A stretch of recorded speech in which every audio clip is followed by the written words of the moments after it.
नमस्कार। आप सबका हार्दिक अभिनंदन है हमारे चैनल पर। दोस्तों, वैसे तो बहुत सारे शेयर्स हैं स्टॉक मार्केट में। बीएसई में 3000 से ज़्यादा, एनएसई में 2000 से ज़्यादा। और आज मैं जिस शेयर की बात करने जा रहा हूँ उसकी चर्चा ज़्यादा नहीं होती, लेकिन वो शेयर बहुत अच्छा है। मैं उसको पिछले 3-4 महीने से ट्रैक कर रहा हूँ और वो काफ़ी अच्छा परफॉर्म किया है उसने। तो वही शेयर मैं आपको बताने जा रहा हूँ। तो पहले मैं आपको उस कंपनी की वेबसाइट पे ले चलता हूँ। जैसे आपने देख लिया होगा यहाँ पर नाम तो इंडस्ट्रीज़ में हम क्लिक करेंगे, इससे पता चलेगा ये किस किस सेक्टर में काम करती है। देखिए दोस्तों, आप यहाँ पर देख सकते हैं ये एरोस्पेस में भी काम करती है। Aerospace and defence, automotive, communication, energy और जियो स्पेशल और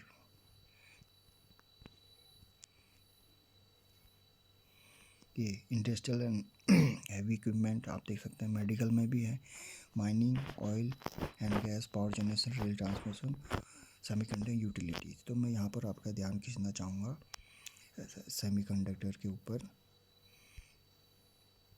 ये तो और इसके ऊपर मैं आपका ध्यान खींचना चाहूँगा। वैसे एक कंपनी और है जो सेमीकंडक्टर के सेक्टर में काम करती है, उसके बारे में भी मैं बताऊँगा। लेकिन देखिए दोस्तों, ये इतने सारे सेक्टर में सेवाएं देती है अपनी।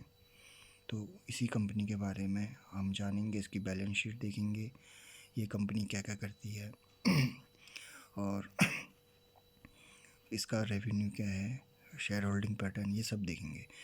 दोस्तों, किसी भी स्टॉक को ख़रीदने से पहले आपको उस कंपनी का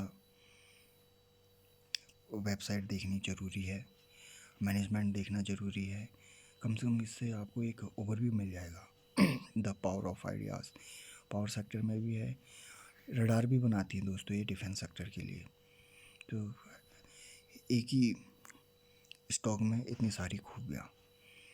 तो ये कंपनी जो है, आपने नाम देख लिया होगा इसका, साइंट। ये कंपनी का नाम साइंट ऊपर भी लिखा है। तो अब हम इसके चलेंगे कुछ बैलेंस शीट के ऊपर या प्रॉफिट लॉस के ऊपर। बैलेंस शीट में आपको बाद में बताऊंगा। ये मार्केट कैप 11,620 करोड़ यानी मिड कैप क्वालिटी की ये कंपनी है। स्टॉक पी इसका 29.2, हाई इसका 1148। डिविडेंड यील्ड, आरओई देख सकते हैं। फेस वैल्यू 5 है, यानी इसने एक बार पहले स्प्लिट किया होगा। तो हम सीधे कंपनी के प्रॉफिट एंड लॉस पे देख सकते हैं और यहाँ पर देख सकते हैं इसका कंपैरिजन, इसके पीयर कंपैरिजन, यानी इसके सेक्टर से और कौन कौन कंपनियाँ हैं। एम्फेसिस, एल&टी टेक्नोलॉजी देखिए, और इसका नंबर आता है 8वें नंबर पे। कि ये 8वें नंबर पे इसलिए है दोस्तों, मार्केट कैपिटल के हिसाब से। देखिए इसका मार्केट कैपिटल है 11,622 और हैप्पीएस्ट माइंड इससे जस्ट ऊपर 7वें नंबर पर 20,000 करोड़ का मार्केट कैप है। अब ये 8वें नंबर पे, इसका मतलब ये नहीं कि ये ख़राब हो गई। मार्केट कैप के हिसाब से ये 8वें नंबर पे है। ये क्वार्टरली रिजल्ट है, हम एनुअली देखेंगे। एनुअली देखना ज़रूरी होता है। तो 2010 से यहाँ पर डेटा है, आप देख सकते हैं। सेल्स और एक्सपेंस, यहाँ पर सेल्स एक्सपेंस देखेंगे हम। 2010 से ये डेटा अवेलेबल है। 2010 में 953 करोड़, फिर 2011 में 1188, फिर 1500, 1822, 27, 3000, 3586, 39, 14, 46, 18, 44, 27, 41, 32, 41, 99। यानी आप देख रहे हैं सेल्स इनकी लगातार 2010 से बढ़ती जा रही है, जो कि अच्छी बात है। अब देखते हैं सेल्स बढ़ रही है, लेकिन खर्चे कितने हैं। अगर सेल्स जितनी है उससे ज़्यादा खर्चे हैं तो प्रॉफिट नहीं होगा। ये एक्सपेंस मतलब खर्चे। तो 744, 1008, 2035, सिर्फ हम इसको फटाफट देख रहे हैं। तो 3000। अब ये सेल्स माइनस एक्सपेंस को करते हैं तो इससे ऑपरेटिंग प्रॉफिट निकलता है। ऑपरेटिंग प्रॉफिट मतलब ये नेट प्रॉफिट से पहले, बिना कोई टैक्स या बिना कोई जैसे कोई कर्जदारी है उसको चुकाए, ये जो प्रॉफिट आता है उसको ऑपरेटिंग प्रॉफिट करते हैं, सेल्स माइनस एक्सपेंस। तो ये देखना भी ज़रूरी है दोस्तों, क्योंकि अगर हम डायरेक्ट नेट प्रॉफिट देखेंगे तो नेट प्रॉफिट में पूरा एडजस्टेड अमाउंट आती है, क्या पता उनको कहीं और से भी अर्निंग हुई हो। तो ये जो कोर ऑपरेटिंग प्रॉफिट का मतलब जो कोर बिजनेस है, उनका मेन बिजनेस है, उसका बता रहा है।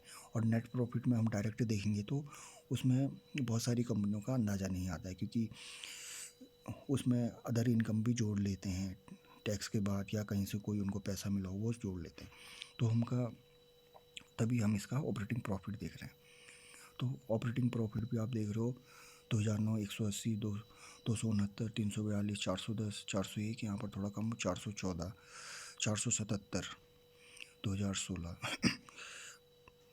520, 633, मार्च में था 546। 546 ये मार्च में कम इसलिए है क्योंकि आपको पता ही है कोरोना आया था। फिर देन इसने अच्छी रिकवरी दिखाई 575, और अब जो अभी की तारीख से जनवरी से लेकर अभी तक 663। अब आते हैं दोस्तों हम इसके नेट प्रॉफिट पर। नेट प्रॉफिट अब देखते हैं 171, 140, 161, 231, 266, 300, 326, 44, 405।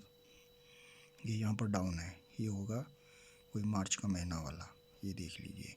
यहाँ पर सभी कंपनियों की डाउन थे, फिर इसने रिकवरी अच्छी की 477। ओवरऑल देखिए तो इसका परफॉर्मेंस अच्छा ही है। और मैं एक बार और बताता हूँ, ये मैं आपको ओवरव्यू दे रहा हूँ, इतनी जल्दी नहीं देखते हैं कुछ भी। ईपीएस देख रहे हैं, जैसे जैसे नेट प्रॉफिट बढ़ता है ईपीएस भी बढ़ेगा, जहाँ जहाँ इसको प्रॉफिट हुआ होगा वहाँ वहाँ ईपीएस भी बढ़ा होगा। अब यहाँ देखते हैं इनका कंपाउंड सेल्स ग्रोथ, 10 साल में 13%, 5 साल में 6। ये compound sales growth, compounded growth, stock price CAGR कि इसने पर ईयर कितने रिटर्न दिए हैं। एक साल में अभी तक इसने 175 दे दिए हैं, 3 साल में 13%, एक साल में बहुत भागा है दोस्तों, 10 साल में 25। रिटर्न ऑन इक्विटी ROE क्या है। अब इनका रिजर्व देखते हैं, अभी तक इनके पास 29,002 करोड़ के रिजर्व हैं। लाइबिलिटीज़ बोरोइंग मतलब जो उन्होंने पैसा लिया है, ये रिजर्व माइनस बोरोइंग करेंगे तो लाइबिलिटीज़ आता है, इन्होंने कितना देना है ये देखते हैं। अब यहाँ पर देखिए, अब हम शेयर होल्डिंग पैटर्न आएगा। डेप्टर डेज मतलब डेप्टर डेज ये होता है कि आप कर्ज लौटाने में कितना जल्दी देते हो आप कर्ज, मतलब उसको कितने कम दिनों में देते हो। जैसे कोई कंपनी का डेप्टर डेज कम होते जा रहा है, इसका मतलब वो कंपनी अपना कर्ज जल्दी जल्दी कम कर रही है। यहाँ मतलब इसका 2021 में 71 है, तो यानी इसका कर्ज बढ़ा हुआ होगा थोड़ा सा, तो ये है। अब इसका शेयर होल्डिंग पैटर्न आता है। प्रमोटर पहले 2010 से देखते हैं 22 था, अब सीधे जून में 23 हो गया है। FIS भी है इसमें, अच्छी बात है 38, DIS भी 21 बने हुए हैं, और पब्लिक है इसमें 16%। तो आप यहाँ पर FIS पे क्लिक करोगे तो पता चल जाएगा फॉरेन इन्वेस्टर कौन कौन है, आप इनके बारे में जानकारी ले सकते हो, ठीक है। और DIS में करोगे तो डोमेस्टिक इंस्टीट्यूशन या AMC जो होते हैं म्यूचुअल फंड वाले उनके बारे में, जैसे आदित्य बिरला सन लाइफ ने भी इसमें हिस्सेदारी लिया, टेम्पटेशन, ICICI प्रूडेंशियल लाइफ। और पब्लिक में करोगे तो पब्लिक में जो भी नाम है वो आपको दिखाई देंगे। अभी यहाँ पर नहीं दिखाया है, किसी किसी में नहीं दिखाते। अब दोस्तों हम चलते हैं इसकी बैलेंस शीट पर।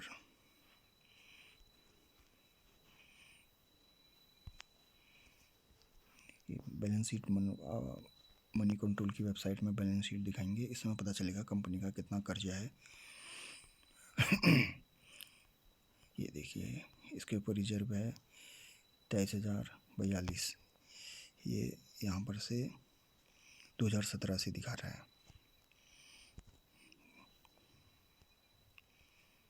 2017 से है, देखिए पहले 18,000, 2,000, 2,100, 2,000, 23,000, यानी रिजर्व अभी बड़े हैं इसके पास। और उसी में दिखाएंगे लॉन्ग टर्म बोरोइंग मतलब कर्जा। लॉन्ग टर्म बोरोइंग का मतलब जो इन्होंने कोई अगर कर्जा लिया है बहुत लंबे समय से, उसका ये हो मतलब यही होता है। लॉन्ग टर्म बोरोइंग आप देख सकते हो यहाँ पर बिल्कुल जीरो है, यानी एक प्लस पॉइंट हो गया। अब नीचे आएंगे थोड़ा, शॉर्ट टर्म बोरिंग भी जीरो है, यानी जो छोटे मोटे कर्जे जो उन्होंने हाल फिलहाल लिए होंगे उसको शॉर्ट टर्म बोरिंग बोलते हैं, ये भी जीरो है, यानी एक और प्लस पॉइंट है दोस्तों। आप किसी भी कंपनी के उसमें निवेश करते हो, उसके स्टॉक को आप ऐसे बैलेंस शीट देखो, ऐसे फिल्टर लगाओ, आप देखते हैं इनके पास कैश कितना है। आप एक इनके पास कैश एंड कैश इक्विवेलेंट्स, ये कंपनी के पास कितना कैश पड़ा हुआ है, 11,054 करोड़ अभी कंपनी के पास है। तो जो मैं वहाँ पर स्क्रीनर में आपको दिखा रहा था, ये कहाँ गया, यहाँ पर जो यहाँ पर बोरिंग थी दोस्तों, ये दूसरी बोरिंग होती है, लेन देन चलते रहता है आपस में कंपनियों का, लाइबिलिटीज़ दूसरी होती है, जो उनका प्योर कर्जा है वो अभी नहीं है इनके ऊपर। तो एक प्लस पॉइंट मिल गया। अब हम इसका पूरा चार्ट देखेंगे, हम गूगल पर आ गए हैं और पूरा चार्ट देखने के लिए यहाँ पर मैंने साइन प्राइस BSC लिखना पड़ेगा, क्योंकि BSC में बहुत पहले से कंपनी का शेयर प्राइस चार्ट होगा, क्योंकि BSC बहुत पहले शुरू हो गई थी NSE से। तो आप देख सकते हैं ये है 1997, यानी एक भरोसा है इसने। एक तो पुरानी कंपनी है, 2008 की आर्थिक मंदी देखी हुई है, 2018, 13, फिर ये 2020, ये देखिए 208 का था दोस्तों, ये 8 मई को इतना गिर गया था। और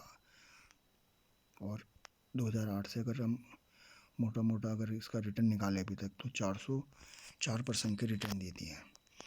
मैंने इसको एग्जैक्ट कम दाम पे नहीं ख़रीदा, आजकल ही लिया है इसको, क्योंकि मैं इसको मॉनिटर कर रहा था कि कंपनी कैसा परफॉर्म कर रही है।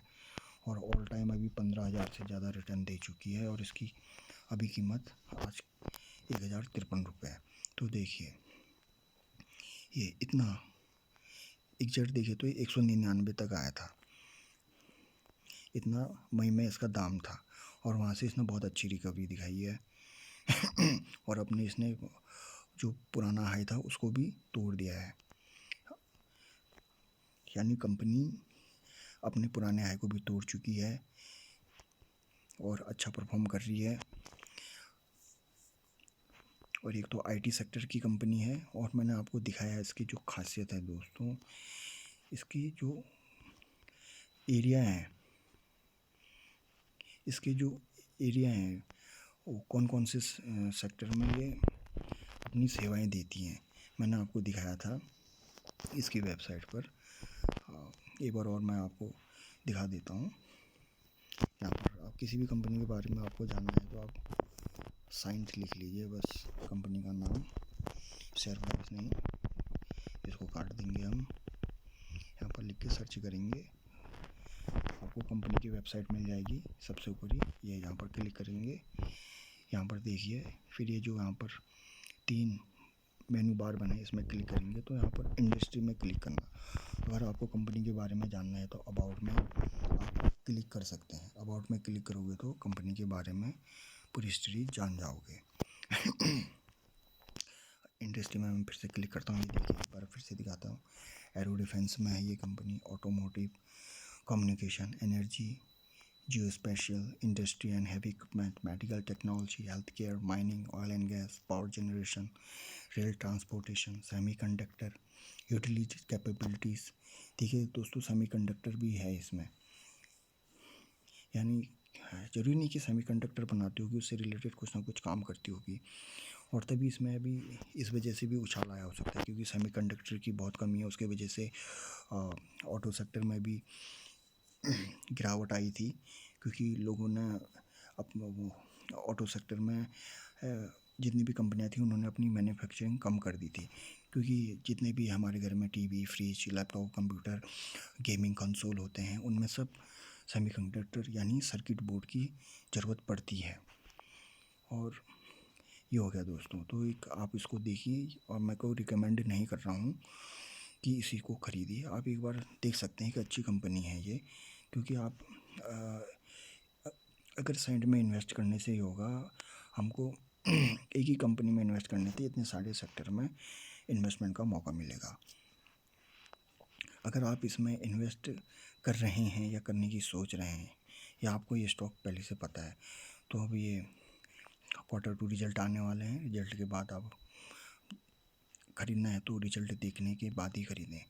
और एक और कंपनी है, सेमीकंडक्टर बनाती है, जो बहुत अच्छे ग्रुप की कंपनी, उसके बारे में मैं आपको अगली वीडियो में बताऊंगा। धन्यवाद दोस्तों, यहाँ तक देखने के लिए बहुत बहुत धन्यवाद।